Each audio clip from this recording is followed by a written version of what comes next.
Pour effectuer 2 centres consécutifs avec la centreuse établie, premier centre à 120 mm, donc je marque la cote 120 mm.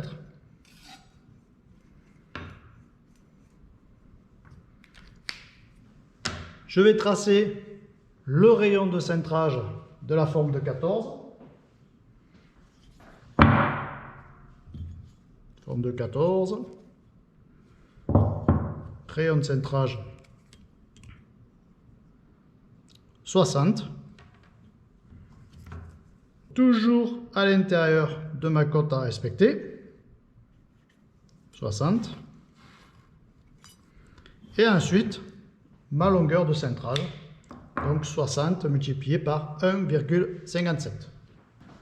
94 mm que je reporte ici.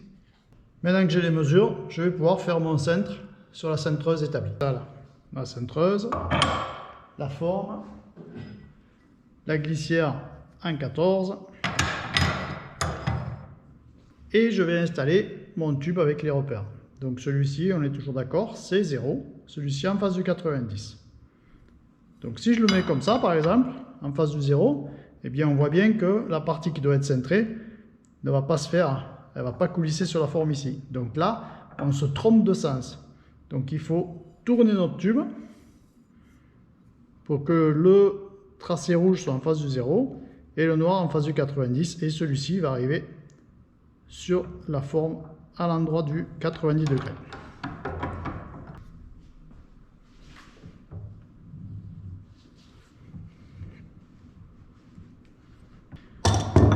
Je centre à 90. Je vais vérifier mon équerrage. Celui-ci est parfait. Et je peux faire mon deuxième coude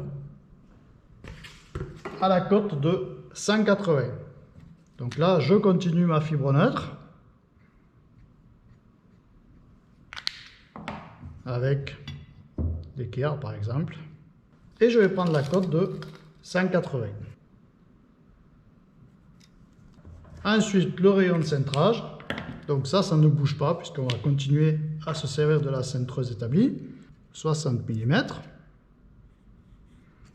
Et puis 94, notre longueur de cintrage. 60 multiplié par 1,57. Une fois qu'on a fait notre traçage pour le second centre, on va pouvoir le présenter sur la centreuse. Le premier centre à 90 est effectué. On a fait notre traçage pour notre deuxième centre qui doit être à 180. On va pouvoir positionner notre tube. Le rouge sur le 0, le noir en face du 90. Évidemment, on ne se trompe pas de sens, suivant le plan. On vérifie l'alignement du tube. Et on peut faire notre centre à 90. On vérifie toujours l'équerrage à l'aide de l'équerre. On est bon. On vérifie notre cote à respecter qui doit être de 180. Donc on va continuer notre fibre neutre. Et on va mesurer entre notre fibre neutre ici et la fibre neutre ici pour savoir si on a la bonne cote qu'on voulait au départ. Et nous avons bien 180.